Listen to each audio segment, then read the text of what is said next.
वो भारत के साथ कंटेनर पे खड़े हैं। भारत की तरफ से मैं बिल्कुल नहीं समझता कि पाकिस्तान पे किसी किस्म की जंग मुसल्लत हो सकती है। वो क्या वजह? भारत अफोर्ड नहीं कर सकता ना। हमारे साथ जो भी जंग होगी वो न्यूक्लियर वॉर में तब्दील हो जाएगी। कन्वेंशनल वॉर तो होनी नहीं है। जब कन्वेंशनल वॉर नहीं होनी तो जंग का आउटकम क्या होगा? तबाही, बर्बादी। भारत ने बांग्लादेश पे कब्जा कर लिया था, फिर छोड़ क्यों दिया? अनेक्स क्यों नहीं कर लिया अपने साथ? अगर उन्हें इतना बड़ा गम है कि जी हमारा मुल्क टूट के 2 हिस्से में हुआ है और हमने एक करना है, तो बांग्लादेश वाला पोर्शन तो मिल गया था, क्यों नहीं जोड़ लिया? आप देखिए ज़रा, 17 करोड़ मज़ीद मुसलमान इंडिया में होता। अभी जो इंडिया का मुसलमान है उसकी तादाद तकरीबन 28 करोड़ के करीब है, 27-28 के करीब, और उसमें आप डालें 17 करोड़ मज़ीद ऐड हो जाता तो क्या हो जाती फिगर? तो आप ये कहना चाह रहे हैं कि इंडिया जो है वो भी राज़ी है, जो तकसीम हो चुकी हुई है वो भी नहीं चाहता कि ये भारत के जो सीनियर सियासतदान थे, ये तकसीम उनकी ख्वाहिश पर, उनकी रजामंदी से हुई है। ये हमें भी सूट करती थी, उन्हें भी सूट करती थी। और अंग्रेज जाते जाते कश्मीर का इशू अनरिजॉल्व इसलिए छोड़ के गए थे कि इसको लेके ये आपस में लड़ते रहे। और वो हम पूरा उसके ऊपर जो वो हम उनकी प्लानिंग के ऊपर पूरा उतर रहे हैं। 72 साल से हम उसको पूरा लेके चल रहे हैं।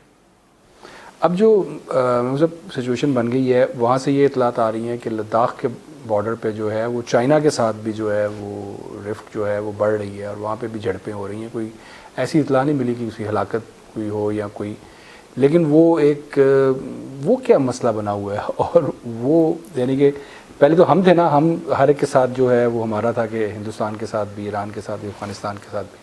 अब हिंदुस्तान भी जो है वो चाइना के साथ भी है, तो उधर नेपाल के साथ भी जो है वो मसला बना हुआ है, इधर हमारे साथ भी बना हुआ है। ये क्या हो रहा है? देखिए, पाकिस्तान के साथ जो मोदी साहब अग्रेसिव बयान देते रहते हैं ना, he does not really mean it.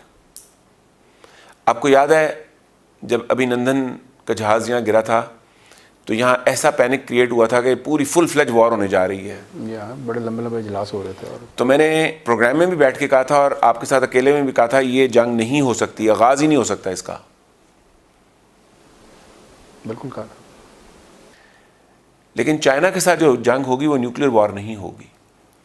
वो बड़ी देर तक कन्वेंशनल वॉर रह सकती है, क्योंकि चाइना और भारत बड़ी देर तक अपने कन्वेंशनल हथियारों से जंगें लड़ सकते हैं। हमारे पास कन्वेंशनल हथियार ज़्यादा है नहीं, तो हमारा ज़्यादा रिलायंस जो है वो न्यूक्स पे होगा। तो हमारे साथ उनकी जंग का कोई इम्कान नहीं है और चाइना के साथ भी उनकी जंग का कोई इम्कान नहीं है। अब बैठ के कैलकुलेट करते हैं ना फैक्टर्स। जी। जब तक किसी जंग में किसी एक मुल्क को फ़ायदा होने का इम्कान नज़र ना आ रहा हो, जंग नहीं हुआ करती। भारत चाइना की जंग में भारत को कोई फ़ायदा नहीं होने लगा तो वो इस जंग में पहल नहीं करेगा। और चाइना उनको अपना माल बेचता है हर साल $60 अरब का। वो नहीं चाहेगा कि उस जंग के ज़रिए उसका $60 अरब सालाना मर जाए।